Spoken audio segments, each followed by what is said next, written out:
Earlier this year, UNDP launched an initiative called Digital X.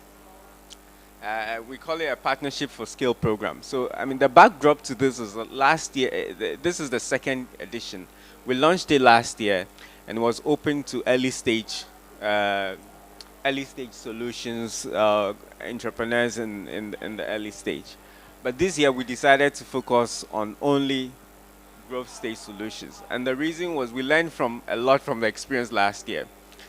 It's not easy to help solutions get through, that development, iteration. And for a big organization like UNDP, we found it was even more challenging because some people will just see they'll just see the challenge and apply when they haven't really taken a lot of time to do the work that's necessary to build a very solid solutions. And we found that, like we've seen here, there's value in cross collaboration. So Digital X is rebranded, it's changed, it's now Partnership for Scale. And this year, what we are doing is the problem. Okay, let me go back. The problems we're trying to solve. Okay, okay, maybe let me stop. I think we're getting a sizable number, so maybe they should come forward. Okay. Okay, come forward. Come forward. I'll still take 5 minutes and wrap this up quickly. And then we can start with the digital public goods. So the problem we are trying to solve with DX is that we realize that a lot of countries and government need the solutions. We are not the ones to build it. And oftentimes we're duplicating efforts because some of the solutions are already out there. It may be that we have a problem in Ghana, but the solution it's in Nigeria, in Pakistan, developed by someone. So how can we connect the right solutions to the governments in the countries that need it? And then we find that there's also a lot of early stage solutions don't have the right outreach to be able to scale. So we're not able to scale all some of the solutions that are already available that work. So in April we launched a call uh, for the DX, and we got a number of solutions to apply to become part of the Digital X catalog. So this is the network. It's not just UNDP. We have Google for startups, DPG Alliance on Reasonable Impact has, and others. And we're doing this because we believe that cross-sector, cross-industry collaboration is necessary to be able to push the agenda. And these are some of the solutions that have gone into the digital solutions catalog. Viamo may be one that we may be aware of because they've been in the space for a while. Now, back to okay, the qualifications for getting to Digital X. So what Digital X is really doing, we look at growth stage solutions, we put them into a catalog, and through that, we introduce the solutions to our country offices across the world. So that if UNICEF is doing something or UNDP is doing something in the area of, let's say, education, let me go back, in say the area of education, they need a mobile solution that can address those in the last mile. They don't need to develop anything new. They look into the catalog and they'll find that Viamo is already there. And if it's in Ghana, they can just reach out to Ghana country office, say, look, we want to do something here. We found that Viamo is already in the catalog.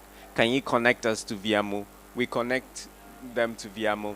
Viamo benefits from being in the catalog because now, just by being on the Digital X catalog, their solution can scale outside Ghana. They can get interest from different countries. And because we have such a wide presence, it's easy for them to now, break some of those regional boundaries. So that's what we're doing with Digital X Catalog, and it's also great for open source solutions. So this was where the conversation started. It's great for open source solutions because, you can just easily have scale. These are some of the things we look out for, whether it's proven. Unfortunately, it doesn't accept early stage solutions. It has to be proven, mature, at least 6 months to 1 year after you've launched. Solutions should be able to run on its own without substantive tech support, ready to scale, sustainable. It bridges the digital divide, adheres to the principles for digital standards for development, and ideally a DPG. So I can share a little bit more about this later on. Okay. Thank you very much. Now to why we're here. Welcome everyone. My name is Seth Akumeni. I am the head of exploration for UNDP Ghana's Accelerator Lab. Um, and together with my colleagues, we identify a lot of grassroots solutions that are designing, let me say, innovations to target some of our most pressing challenges. And we're not alone. I'm sure you know very well about UNICEF and the Startup Hub. We work closely together in chatting the same agenda. So I'm going to help us walk through what digital public goods are, why UNDP is in this space, and why you should join us on this journey in championing digital public goods for development. Okay. Um, Let me see. Okay. Since we have a small number, can we do a very quick who's in the room so we know who we are, only for the benefit of those of us here? Is that okay? All right. So my name is Fred Yaboa. I work at the Ghana India Kofi Annan Center of Excellence in ICT.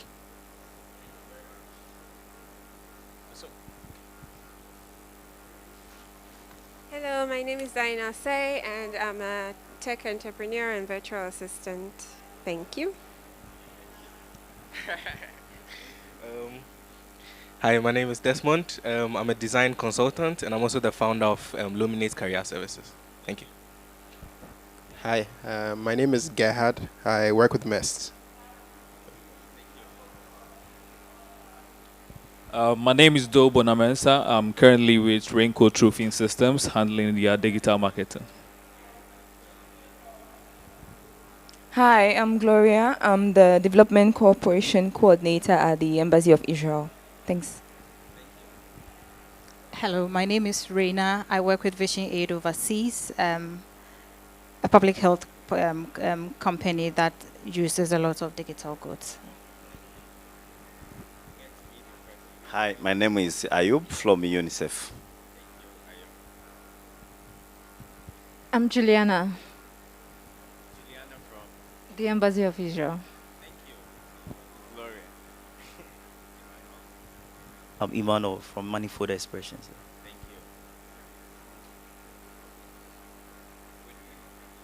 you. I'm Delhi from Manifold Expression. Okay. Thank you very much. Thank you. So I'm going to dive straight into it. It's a short presentation, and then the idea is that we'll have a more interactive engagement around digital public goods. Okay. So I want to take us back to why UNDP cares, and if you're interested in the DPGs, where you can find more information. So a couple of years ago, the UN released a report on digital cooperation. It's openly available, so you can find it and read more about it. And there are several key areas of action around digital cooperation in that report. But I want to highlight two of those actions. Action number 2, promoting digital public goods to create a more equitable world. Welcome, Daniel and Thelma. We already did the introduction, so I just wanted to introduce you to the team on their behalf. Yes, please come forward. Yeah. So one of the key areas of action is how can we promote digital public goods. We understand that, for us to address the SDGs, we need to work together, and the UN has identified that DPGs are one of the ways to go because it's open source, open data allows us to be able to distribute some of these innovative solutions so that more people can benefit from it. So that's one of the key areas for action in the UN's Digital Cooperation Report. And the other is supporting global cooperation on artificial intelligence. Oftentimes when we talk about DPGs, our attention goes to open source. But it's not only open source, AI, open data are all also considered as DPGs. So these are two key areas. So DPGs, UN is not coming into the DPG space as an afterthought. It's actually part of a very strategic vision led by our SG, Antonio. And then after that, there was also another common agenda released by the SG. And our commitment number 7 outlines some of these things, more actionable steps. We want to connect people to the internet, including all schools. So you can see that's why also UNICEF is active in the space. We want to avoid internet fragmentation. We want to protect data. We want to promote use of AI and also digital commons. So a repository that allows more people to be able to access information on DPGs. And these are some of the guiding principles. So the first 2 are reports for the UN. So it's more high level across all the UN agencies, UNICEF, FAO. But this is specific to UNDP. So this is our digital strategy that outlines the principles, what we want to do across all our member countries. And in there also, there are 2 guiding principles that are focused on DPGs. So you can see that we're really serious about this DPG stuff. One is advocating for open digital standards and open data.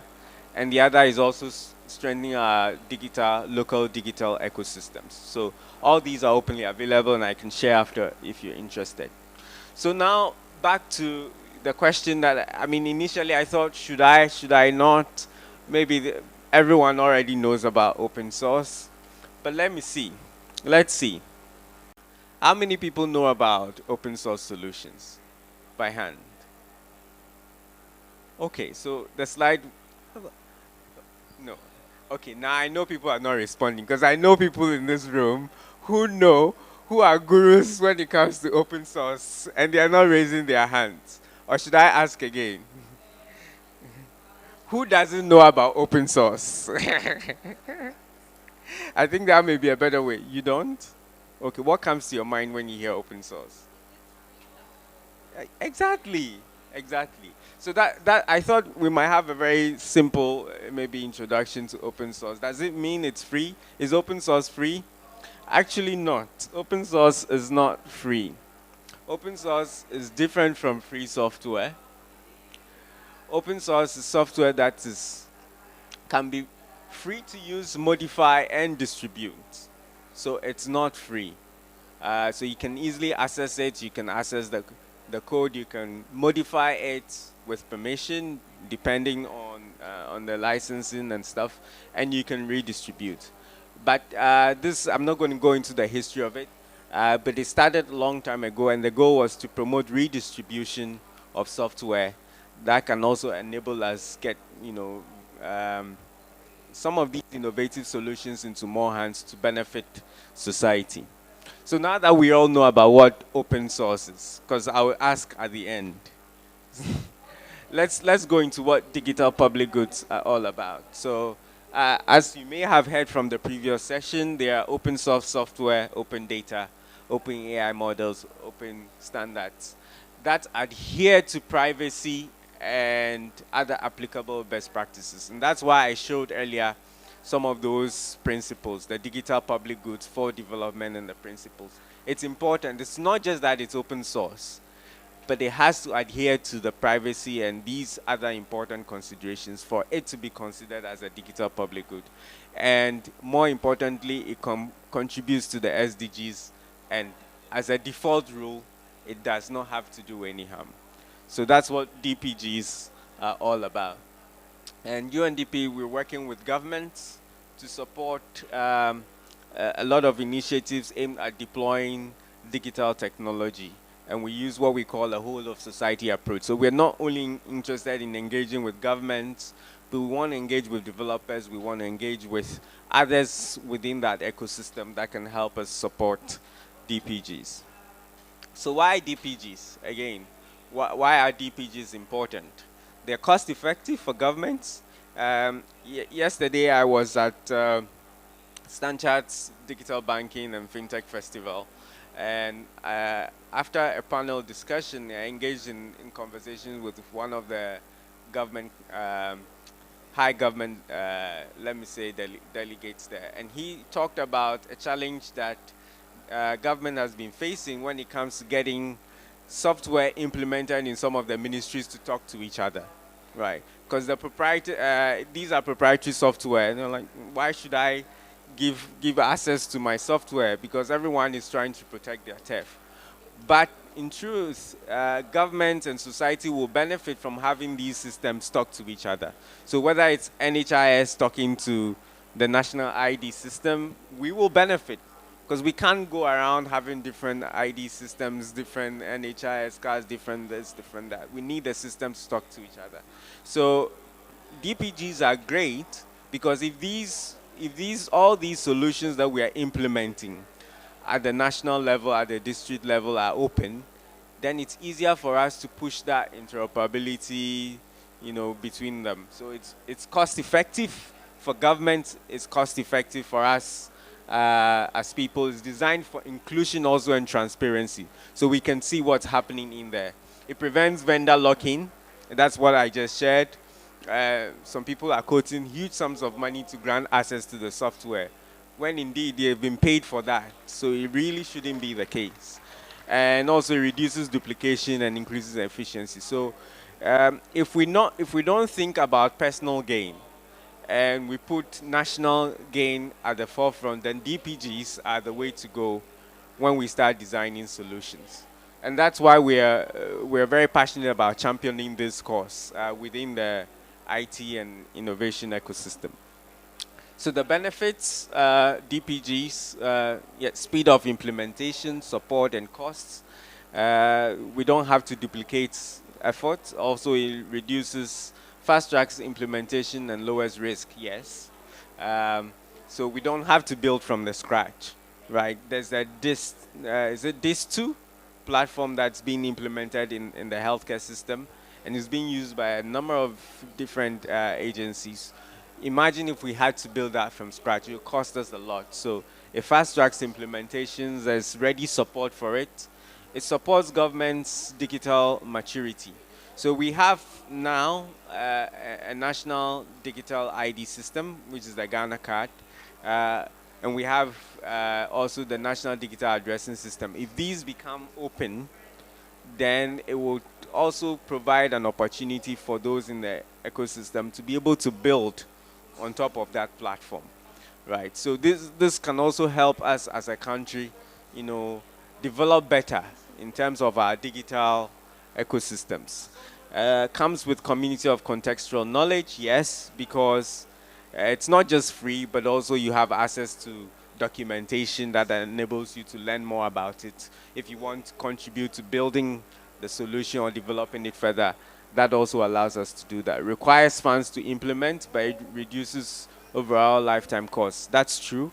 The good news is that there's a lot of money now available from development partners, and a lot that are now interested in investing in DPGs. So even though it may cost some money to implement, if you have a good business case for why you want to implement a DPG and you can articulate it well, there's funding available. So this is also a good reason why DPGs are good for our development, so to say. And so this is the case study I was talking about, the DIS2. It's open source, web-based. It's not used only in Ghana, but in other countries. 73 low and middle income countries, to be precise. So that's a very huge number, and approximately 2.4 billion people are being served using the DPG. Okay. I said it was going to be short. Am I talking too much?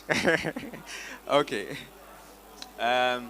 So yes, this too has shown that we can implement DPGs for the benefit of society.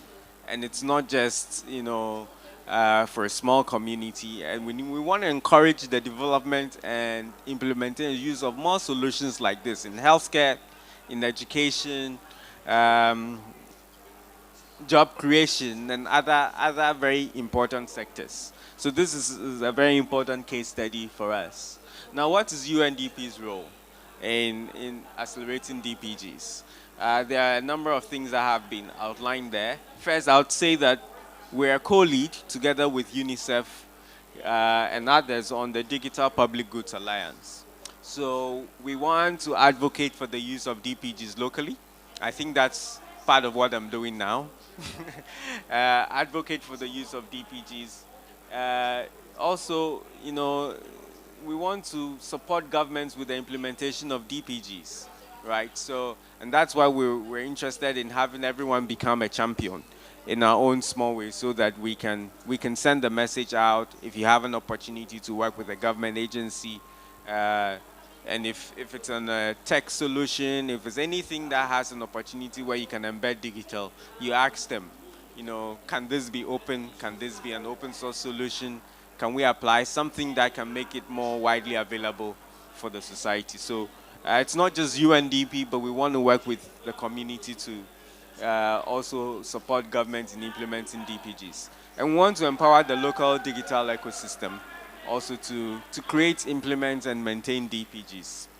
And of course, through the Digital X, which I was talking about earlier, we want to support solutions that are at the scale and growth stage to be able to scale across boundaries. So that's where the scale comes from.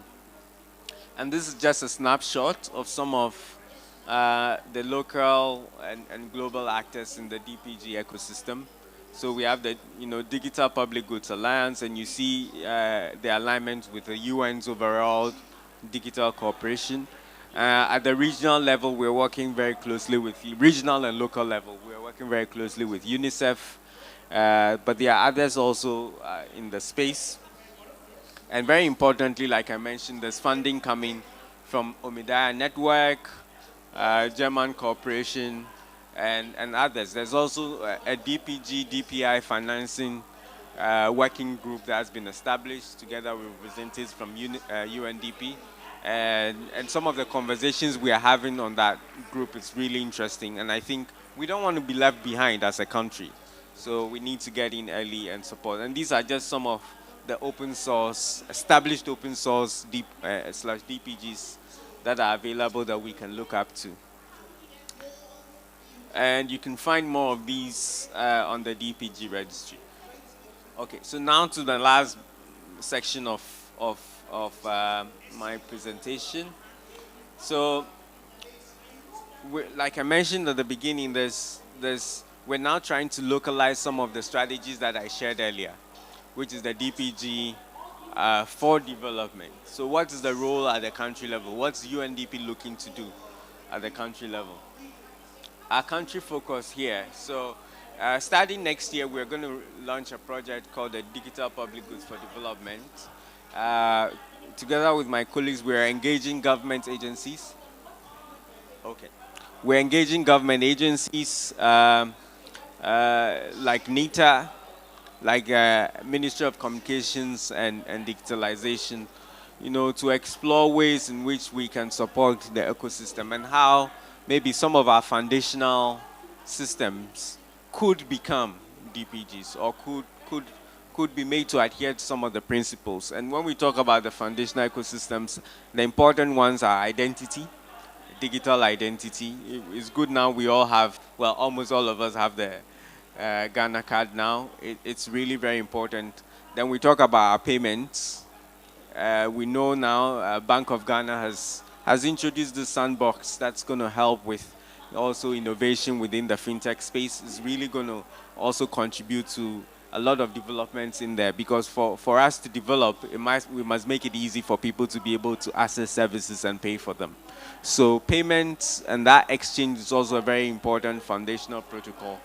The Bank of Ghana is doing great work. We have the GIPS platform, but how can we make that also very open for others to contribute to and build upon? So we're working with governments. We've started engaging with them to see how we can push that agenda. We also want to identify opportunities that can catalyze the use and creation of DPGs within the innovation ecosystem, right? So it's not just a few people who can get into some startup, let's say cohort, but we want to make it an ecosystem effort, right? So more people to get into the open source community, more people to get involved in the use of AI. You don't have to be a developer to build, a solution to be involved. You can be a champion, you can advocate for it. And so that's what we want to do also within that. And we want to create a community around open source and DPGs. that can help to champion this going forward. Um, we also want to work with governments to assess the relevance and the continued relevance of DPGs within the community, right? So government's already introduced a number of digital initiatives. I talked about the addressing. We have the ID. There are others also. Postal. How can we assess this? Can we introduce some protocols in there to make it more efficient, to make it more open? So that's also something that we are doing. And then, of course, at the end, we want to see more DPGs, or we want to see the application, more application of the existing DPGs. So we want to catalyze the implementation through, a lot of technical assistance with institutions like the Kofi Annan Institute that have been very active. For UNICEF is a sister agency also. MOSIP, BISA, other organizations, MEST, neither can I forget about MEST, and other agencies that are also pushing the agenda. So that's what we want to do. But in the end, we don't want it to be a talk shop where we are talking a lot, we are saying we are advocating, we are pushing things, but we are not seeing real results within the ecosystem. So that last point about catalyzing implementation and technical support or technical assistance is really, really important for the work we want to do. So I talked earlier about the projects. So the global team is going to provide some funding available for us to support, the implementation of foundational infrastructure. And those are just some of the examples. There are 10 countries involved. Ghana is one of them. And you see there's some good money coming in. But we need to assess our readiness. We need to make sure that we are able to put that money into good use so we can see great results going forward. And this is just an example of the scope of work that we have here. So, okay, maybe let me leave this on for a while. You talked about the policy and some of the things we can do in the previous session. We want to focus, so there are two main things. If you forget everything about the DPG for development and what we want to do, maybe this is the one you want to take away with you. So going forward, within UNDP, we're going to work with UNICEF. We're going to focus on two main streams of work. One is advocacy and support for government agencies to champion DPGs. We can't do without government. They are really the ones that need to take the driving seats. And if the capability or the understanding or the appreciation of the importance of DPGs for development isn't where it's supposed to be, then we will fail. So a lot of, part of our work will be to support that advocacy work. The other part is really going to focus on the entrepreneurial ecosystem. So what can we do to support development or creation of new DPGs, technical assistance? We know it takes a lot of effort to get one solution registered as a DPG. Can we make that simpler?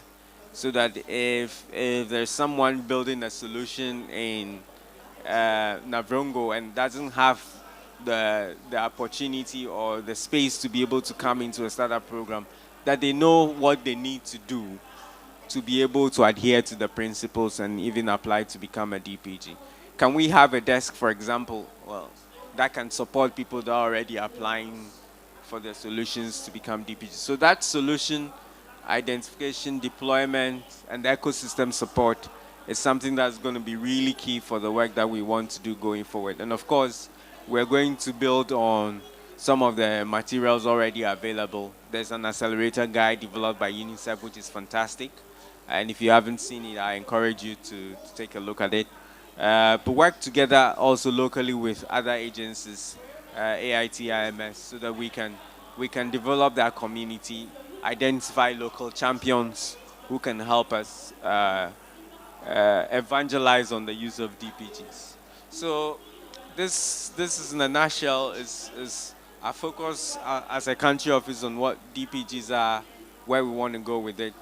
And for those who have been open to DPGs, or for those who are even new, I think we want to use the rest of the time to just have a very quick brainstorming session.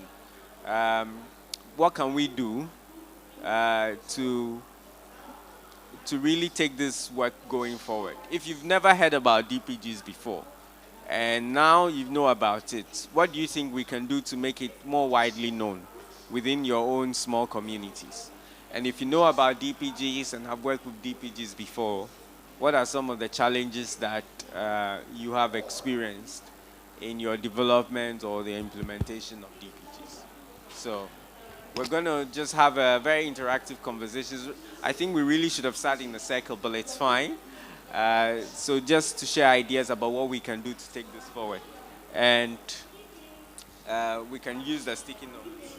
We can use the sticky notes to also just put the ideas in there. So that at the end, I think it would be great if at the end we can come up with some really actionable steps on what we can do to champion DPGs. Okay. Yes. Yes. So if you want to share, I suggest that you can start with a little bit about maybe 1 or 2 sentences about your organization, what you do, and what your thoughts are, what your experience has been with open source solutions, and what we can do to take it forward. So who's going to get us started? Me. Okay. Hi, I'm Dinah Say. I'm a virtual assistant, so basically I support people with administrative services remotely. And so from where I stand, I think one way we can support the DPG, so one way I think I can help is if there's a DPG newsletter that I can subscribe to so that when I know what's new, I can just share it on my social media platforms. Thank you. Hi, so my name is Daniel. I consult for Big Vision. Seth, if you could kindly go back to your slide deck that captures the regional DPGs. Yeah, this one. So I think what I have is more or less like, it's also a bit of a question, or more or less like a suggestion, just to try and get us to how I believe the UNDP can help support DPGs in Ghana. So I'm a bit familiar with a number of these actors. So with Mojaloop, Open G2P has to do with the World Bank, with Co-Develop, Omedia Network, DAO, the DPGs itself. So first thing I think the UNDP can help out with is trying to localize some of the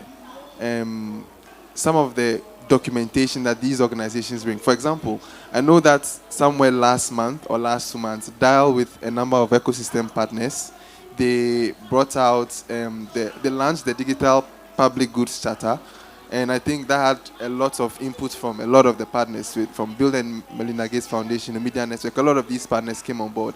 But then, practically, when you read the charter, you wouldn't see how it can actually be localized in even the various countries that the charter has been presented to. But then if you read it on a very high level, it's something that's very relevant. So first thing I really want to find out or want to suggest is how the UNDP can help localize some of these documentation, some of these policies that have been brought out by some of these ecosystem partners. And I think the second thing that I think can also help, I know Co-Develop was recently launched somewhere last year in order to try and address how some of these digital public goods are implemented locally. So I know they are trying to bring in a lot of partners from tech, from the development space, just trying to build something that can be sustainable. So I also want to really just find out or suggest how best the UNDP can work with similar partners. So I know Co-Develop is so far is like lonely in the space, probably aside from Bill and Melinda Gates. But how can the UNDP either support or complement some of the work being done by Co-Develop in really trying to push DPGs in Ghana or in other countries that we have? I think I'll start with these two, and I'll come in later on. Thank you very much. Thank you very much. Those are really fantastic points from all three of you. So you talked about DPG newsletter, which goes to show that we need to spread the message out widely. not a lot of people know about it. And I think the newsletter is a great way to do that. Localizing the documentation is on point. I must say, if I didn't come from a tech background, yes, I may also be a little bit phased by some of the documentation. So I think you're spot on there with the need to water it down a little bit so that everyone can understand what it's about and that the key message is not lost in the technicalities. I think those are fantastic. And how we can work with similar organizations. In truth, I'm not even privy to some of the fantastic work that Code Develop is doing, I must admit. So that's where the gaps are. If we don't even know what each other is doing, what the others are doing in the space, how can we even collaborate? So we need a platform where we can share that information. I think maybe that's also something that we can start to think about is after this session, how do we keep the conversation going forward? So if you know about what Code Develop is doing, you can share, I can share some stuff, and we can look at how we can support each other going forward. So those are fantastic points to get us started. Any others? Welcome, Nathan. Nathan was on the panel in one of the sessions, also on DPGs and open source. Oh, I didn't mean to put you on the spot, but since you can come forward. And has been doing some work around DPGs, so you have a little breather. I will come back to you. I unfortunately missed the presentation, but I'll give a very quick summary.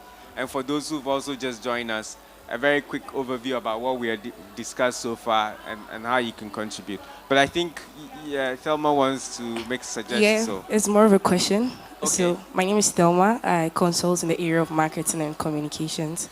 I'm more concerned about how things that look techy like this, whether they are like established in student communities, because I feel there's a gap between what students learn in school and what they have to apply on the field.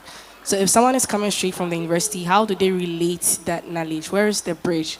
How are they able to understand these things without having to even be in these fields? And are there student communities that propagate or advocate for the distribution of information such as these? Thank you very much. I think I'm going to go back to the initial plan, which is a brainstorming session. So where are the sticky notes? Because I think it will be good that if at the end of the session, we can come to a board and see all the suggestions, all the questions, instead of just me making some notes, you making some notes. It would be good if we can represent our ideas and questions on the board. Then it will be a nice takeaway for all of us. We can just take some pictures and we can. So if you don't mind, in addition to making your submissions and asking questions, if you can write down any thoughts that come to your mind, any questions on the sticky notes, so that we can put them on the board here. But that's a very important point. And if you can even tell from also sometimes the participation in some of these sessions. When we do a quick check about who is in the room, you probably find very few students in a community like this. But they are the next developers. They are also the ones that are going to go into the business community, the government agencies. And in fact, let me say that yesterday we were in a session, and one of the challenges that came up was that some of our government counterparts don't have a strong enough appreciation of some of these concepts. The problem is if we are not also encouraging young people to go into government or encouraging those in there to learn about this, then how do we correct that? So it's a very, very important point there. How do we, build a student community around that? But that's a question. I don't have the solution. So who has a solution here? Who has some ideas about how we can build a student community around DPGs? UNICEF, with the Startup Lab.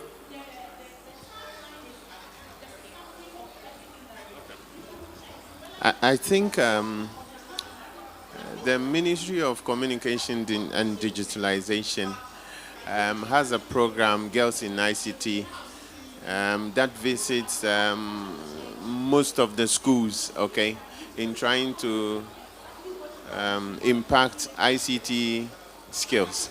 I think we can take it from there. Okay, let the DPG be part of the things that they introduce the kids to, so that they grow with it. All right, they can share the information to other people as well. But critically, those that we want to know right now are people who are into development and things like that. Okay, we can also look at the developer communities. If you come to the Kofi Annan, for instance,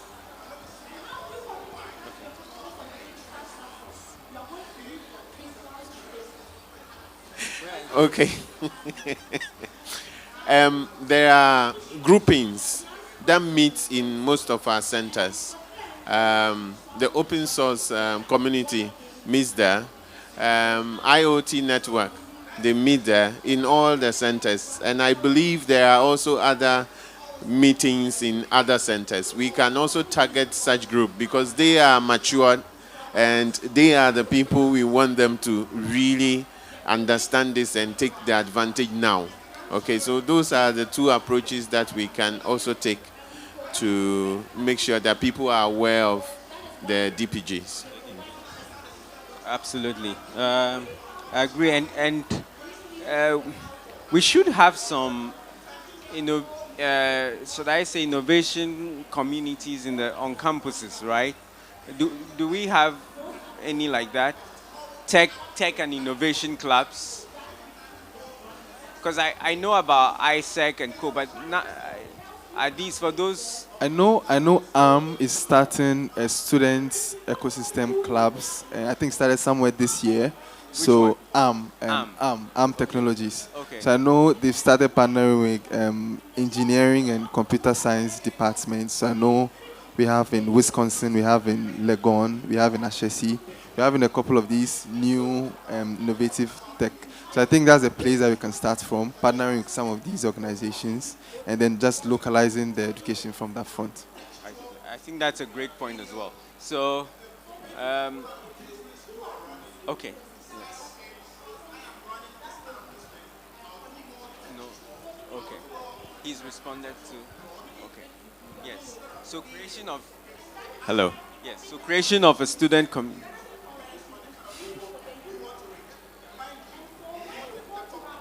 Are they in the next session or this one? Okay. Yes. Okay. Yeah, so that we take that as an action point.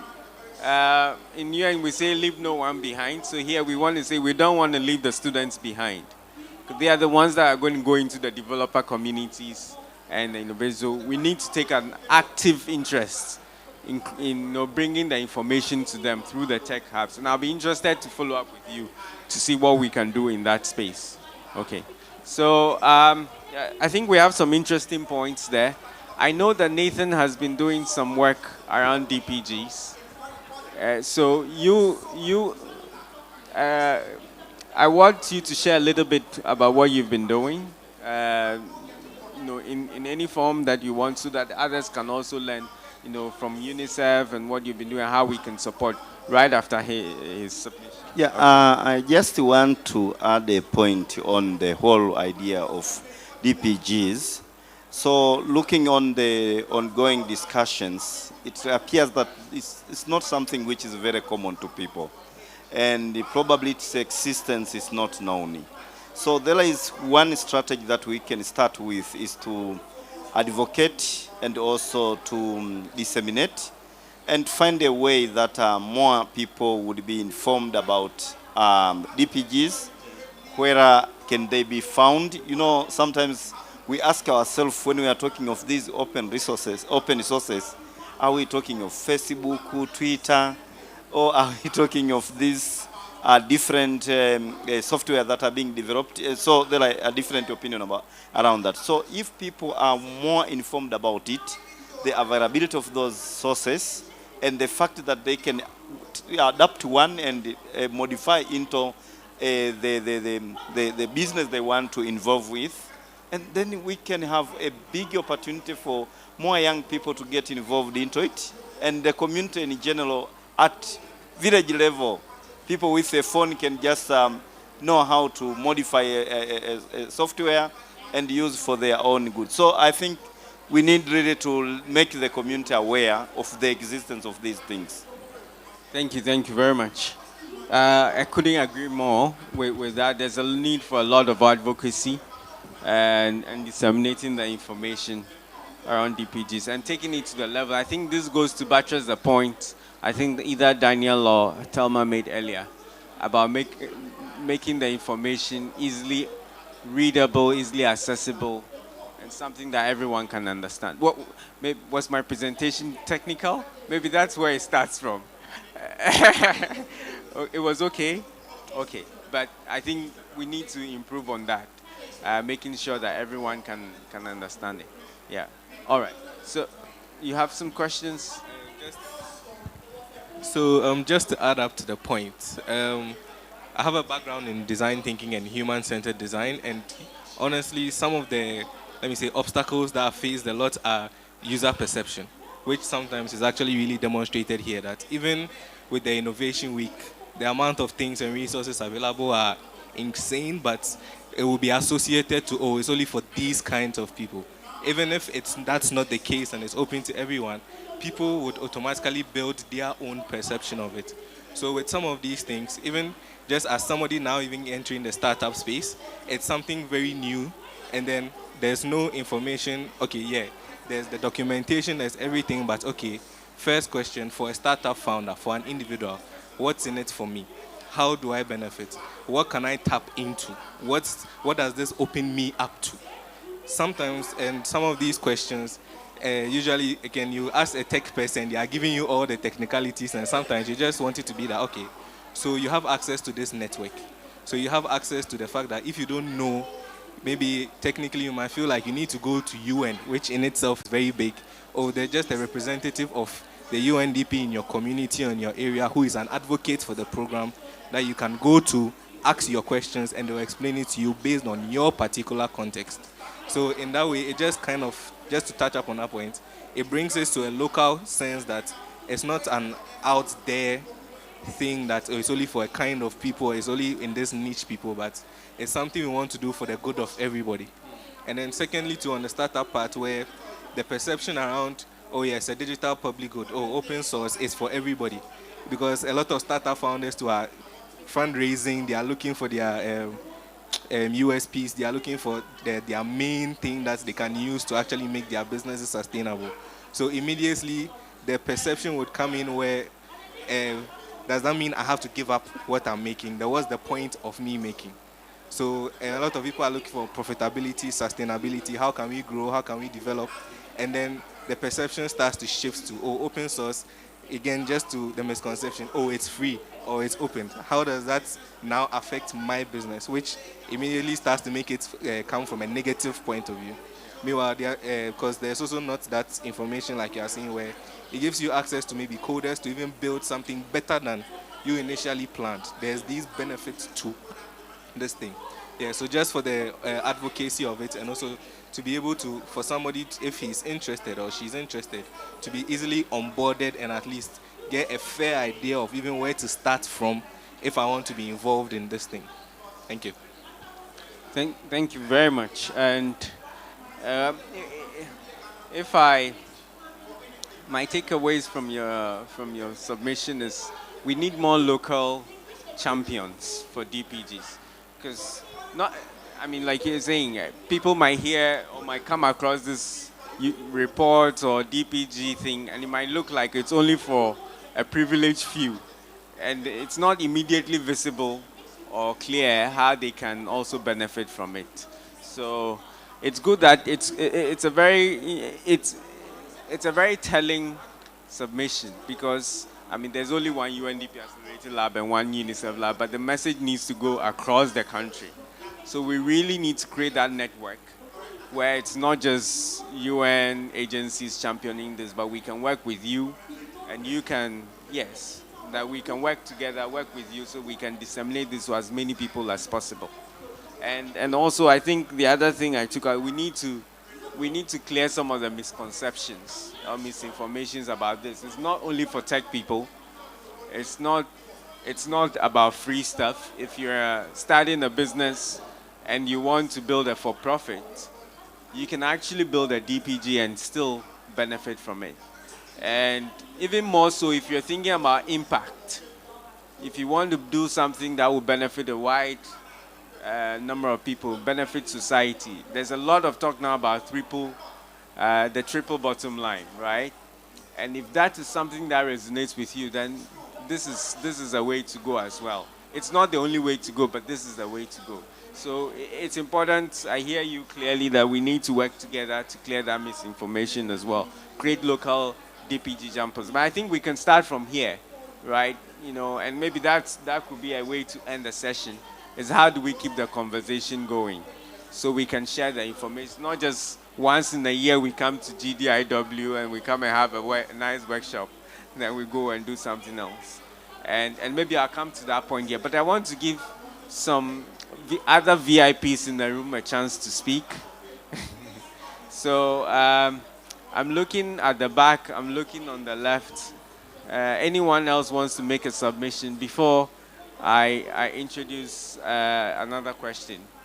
Anyone else? I'm looking at some people. If they don't volunteer themselves, I'll volunteer them. If you know yourself, just raise your hand. Okay. Just as a small question. Okay. The startup community, where do you get your information from? From where? No, for instance, you want to set up a business. If you need information with respect to new opportunities that are coming, then my question is, where do you go? Fantastic one. Anyone? Yes. So maybe there are networks and things that I don't know about, but from somebody who just had an idea, saw the potential and started to work, it's actually very difficult because like in a lot of things, it's a very big who you know. Not who you know in terms of a high place, but maybe within your network or friend of friends, you have somebody who also started or tried and then you reach out to that person. Then they would give it to you based on their experience. So you reach out to some people and they'll tell you don't even try because Ghana had, there's this, there's that. You reach out to another people and then they're like, oh yeah, I know this guy who used to work for this company. They raised XYZ amount and now they are balling. Like you hear the stories. I'd say fortunately for me, my brother was actually taken for MEST a few years ago. So at least I'm leveraging on my brother to do that. So I have that advantage or privilege, so to speak. But then in the same way too, I have a friend who used to work with a company called Yellow Card in the fintech space, and he was my mate in SHS. So I also refer to him as well. But from, let's say, starting from zero, from nothing, to be honest, I think it will be relatively difficult to start because just like the question is, there's no, let me say, publicly known avenue or path that, oh, you can start from here or go and see these people. Yeah. I think one clear thing is network of these startups, or I don't know whether it's a portal, I don't know, but it must be one place that anybody who is involving any startup, any business can go and get some kind of information. Because once maybe UNDP can take this up, or I don't know who, but once we get this up and people get to know that when I go there, I get valuable information that can be of help to me, then it becomes like a go-to kind of place for all innovation, for all opportunities for startups and so on and so forth. I think I can see it's lacking. Building on your point, I think one way where people can know the starting point can be online, and with online being the governmental channels. I think Ghana is in its nice era of digitization, and this is the prime time to disseminate this information to people. For someone who has just started, maybe they would stumble upon Google and say, I have this idea, where do I go? Here's where I'm looking at our local channels. So we have Ghana Digital Centers, the Ministry of Communication and Digitization, even the Registrar General's Department can disseminate such information. Because if I have an idea to start some tech business, I will by all means go to the Registrar General's Department, right? To attempt to start it, to register. However, the same, if I'm able to see a common theme of starting a tech business, you need this, this, and that on different governmental channels. I'm taking it from the governmental angle here, apart from tech groups and schools. If the government can reiterate, with the help of UNDP, Digital Public Goods, UNICEF, we can coin that one language, one paragraph that you can see everywhere, always pointing you to this is the starting point. I think that would be great. And the way the internet works is if the same language is being said everywhere from different digital channels, it is easier to find on Google. It is easier to find on even Twitter, right? If everyone is tweeting the same thing every quarter, once you search, it should pop up in one way or the other. Interesting. So you're saying we should look at where people go to when they where they want to start businesses, where to find information, where they want to start businesses, and then share the information there. Okay. I don't want it's a great question that you asked, because and we're here talking about developers. We want to support developers, creators of solutions. And if we can't find them, and if they are struggling to even get into the network, then we can't reach them. And I think sometimes we take certain things for granted. I'm a MEST alumnus. And because I did some startup after that, I'm into two tech groups. And sometimes you can find, if you look into the groups, the membership of the group, you can find it's almost the same people. You know, there's a Ghana Techpreneurs, then you find something else. And then it looks like if you're not in that network, sometimes it's difficult to get in. You're just cut out. And because maybe you were at MEST or you were at Kofi Annan Center, you can easily find your way into that loop. But what if you're not? And that's I think we're all on the same page. That's something we need to do. And what you said also brings the importance about the advocates through the government channels. Because if we want to get some information shared, that Ghana Enterprise Agency has the mandate to support local enterprises that want to start. I mean, it's not tech focused, but if people go there, it's a good place for them to hear about.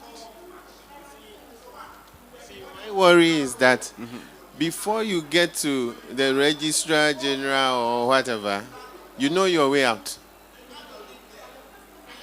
Before I will go to Registrar General to register my business, I know my way out. But this thing that we are talking about is for people down there. They need the opportunity. There is somebody sitting at Bogatanga. He has a fine idea. He can write the code. He has never heard of DPG. That guy, I want to give that guy an opportunity that anytime you want to see what is going on, go there.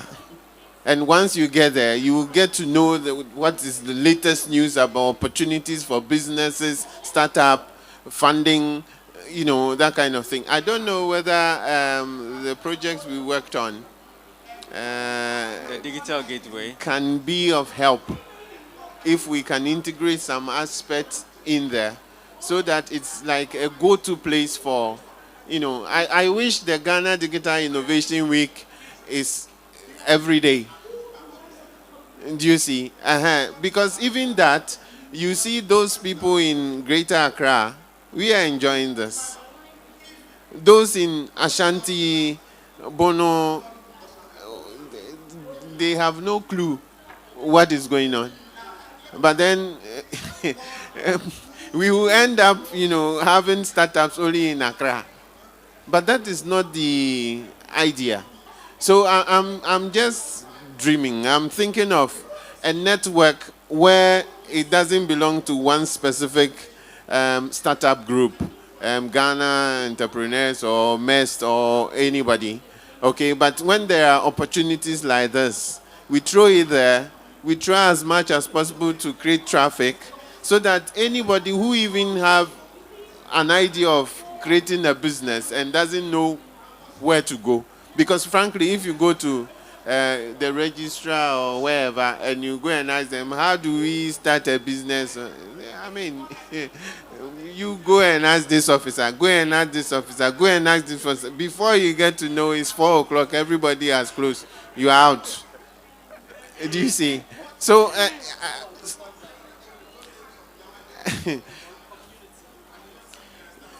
see, there used to be, I've forgotten the name, a network, Ghana something network, a mailing list. Okay, it was hosted at the Kofi Annan Center. I think it's been moved to CSIR. Nobody is aware of that. Okay. And it was used to disseminate a lot of information about ICT opportunities and things like that. I don't see it now anymore. I want something like that, some informal way of communicating information to people, not the formal.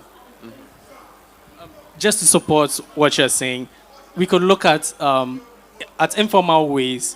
I worked on projects in the hinterlands with farmers, and the most informal way was the gong gong beater. Right. Makes an announcement. The other informal way was the community center, which was very common. The community center, which was very common in every village, right? If it is about disseminating information, that is how low level you have to go. My point was, let's get it to many different channels at the same time with the same language, all pointing to this one point. If all the channels, if even the gong gong beater can play his gong gong and say DPG, go here, we are successful. And it's the same thing everywhere. Everybody is sent to a central point. And then hopefully that central point will be the most resourced point for everyone to know the information. I think these are fantastic points to take away, especially where is the slide on advocacy? Especially as we talk about our country focus. Advocacy is one of them. Inclusivity is another. And what you're just saying here is, and that resonates strongly, we need to get out of Accra. We need to get out of, these 1 week events, 3-day events, if we want to do the advocacy seriously. But we need also a network of champions, right? UNDP can't do it alone. But I hear you loud and clear, because when you were talking about, that it ignited something.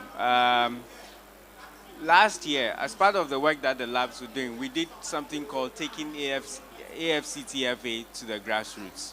Because when AFCTFA launched in January, still not a lot of people knew that the One Africa market has opened. So we did this thing of taking it to the grassroots, where we traveled across the country. And in each of the regions, in Kumasi, we met with Kumasi Hive. We went to the north, met with some of the hubs who brought together people in the ecosystem. So we linked with them. The hubs know the startups, they know the locals, the youth who are doing entrepreneurial stuff, and they brought them together, and we got the chance to present what AFCTFA is about at a very basic level. Now, I was just thinking perhaps maybe we could adopt an approach like that. Say, for example, taking DPG across the country, right? If we establish local champions, we let them spread a little bit of the information. They know also some of the youth in the community, people who are trying to start businesses, and then they can aggregate a few people. We come, we share what this is about. Because in here, for example, when you were talking about taking it to the community, like you were saying, there's someone. It could be that there's a clinic somewhere in close to my village, and they could benefit from implementing this healthcare information management system. They don't need to build it. So DPGs, it's not just about people who want to develop software. It's some of it is already out, and you can just take it and implement. But if you don't even know that there's a solution like that that is out, it's open source. You don't have to pay a lot for it to be able to use it. And then there's also ready support if you run into challenges. You might be there and thinking there's no solution for your problem when there is openly, freely available. So maybe this is also a way to go. Okay. I need to stand there. Yes. Okay. I saw everybody standing. I was the only one sitting. Now I will stand. Okay. You know the Africa trade example you were giving. What I want to know is, was it one-off? What I'm talking about is not one-off. What I'm talking about is continuous information flow to people. So if we don't have DPG, it's an opportunity for us to create something like that network in Ghana now. It might be DPG today, but next year or next 2 years, it might be something else. And that something else, we would have created the platform already, which everybody is now looking at that tunnel as a means of getting latest information about this, about that. I mean, that is the kind of thing I'm thinking of, okay? So, yes, it will help us to promote DPG, but going forward, that network remains. That will serve as a channel to reach people, okay, as far as we can. If we can conceptualize that and create that now, because the question I asked with the startups, where you get information, I mean, it answered what I wanted to say. So that's an interesting point, and I see it's almost like a business idea or entrepreneurial idea, yes, because if you can have that network, a lot of companies like Twitter and Facebook, they are monetizing because of the network effect.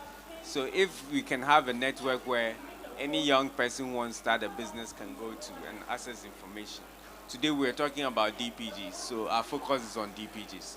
But perhaps tomorrow it might be something else. And if we can still have access to the network, then it benefits all of us.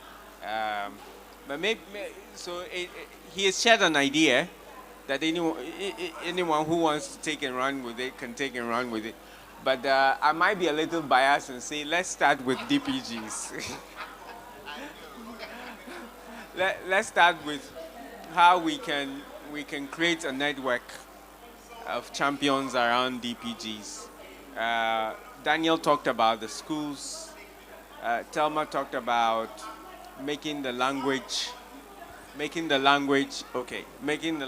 easily understandable, and also we've had suggestions about connecting with others in the ecosystem who are already doing so. I think that's an important point, because we're trying our best, UNICEF, UNDF, try and get the message across, but we can't know everything, just like Daniel was sharing about co-developed.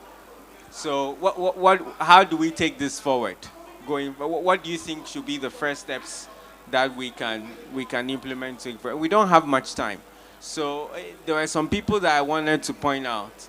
Some of them have spoken. Some of them haven't spoken. And we have only a few minutes. Should I be kind and let those who haven't spoken go, or I should cold call? Should I cold call? I should cold call. Cold call is the way to go. Okay. Anyone with any suggestions? I want us to wrap up and think about the next steps. I think maybe the first thing would be to highlight on the advantages of the digital public goods, because again, my first exposure to it is that by signing up for the UNICEF Startup Lab or by being involved in this, maybe part of the solution we need to come up with would be made open source and made available to you. Right from the onset, it's looking like if you want to be part of this, you have to give us something. That's it. But the message can also come from the other perspective that by being involved with this, you get access to this information, you get access to these resources, you get access to this data.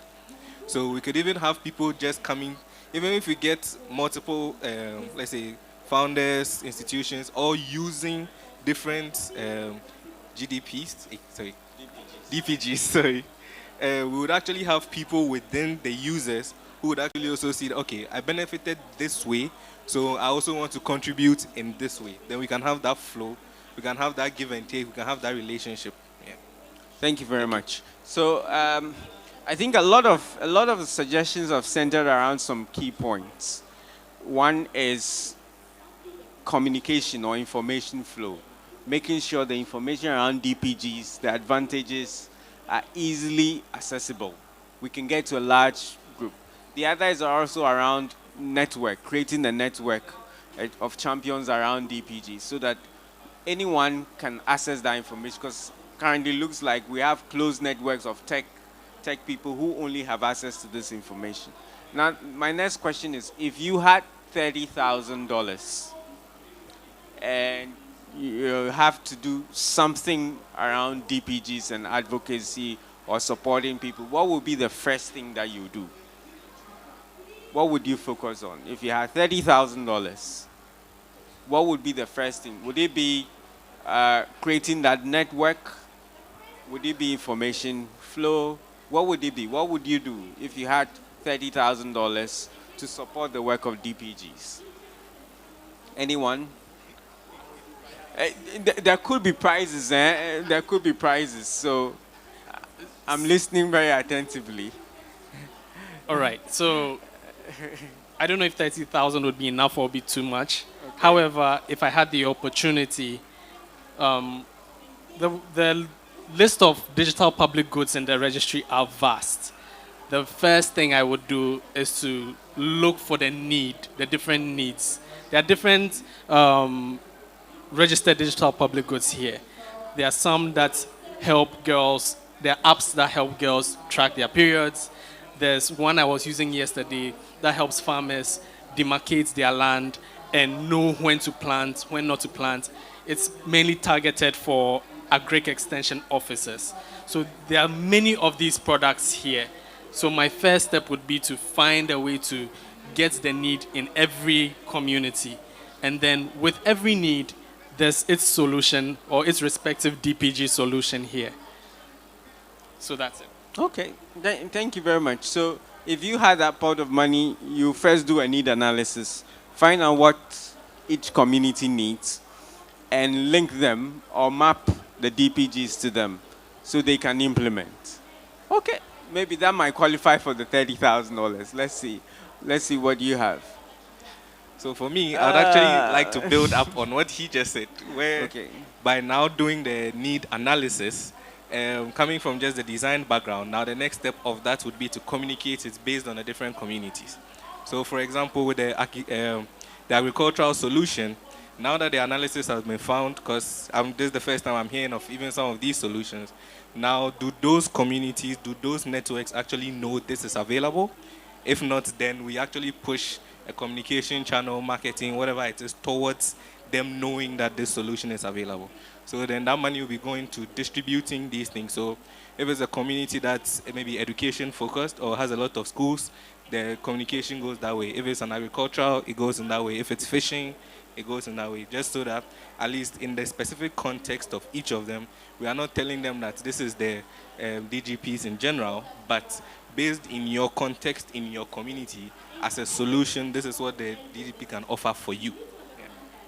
I think that's a fantastic point. And in fact, it's not mutually exclusive from the suggestion around the community champions, because they can help us identify the needs and can also help with the mapping and the linkage and even the implementation. Okay, I get the message loud and clear. We've been told that our conversations around DPGs has to come to an unfortunate short end. But thank you all so much for coming. It's been a wonderful time having you join us for this conversation. I think this is just the beginning. Hopefully we can take your contact details. We'll continue to share some information, some of those reports that I shared and other information we will share within a group. And I'll be in touch with you to see how we can take the conversation forward. So thank you very much. Enjoy the rest of the session.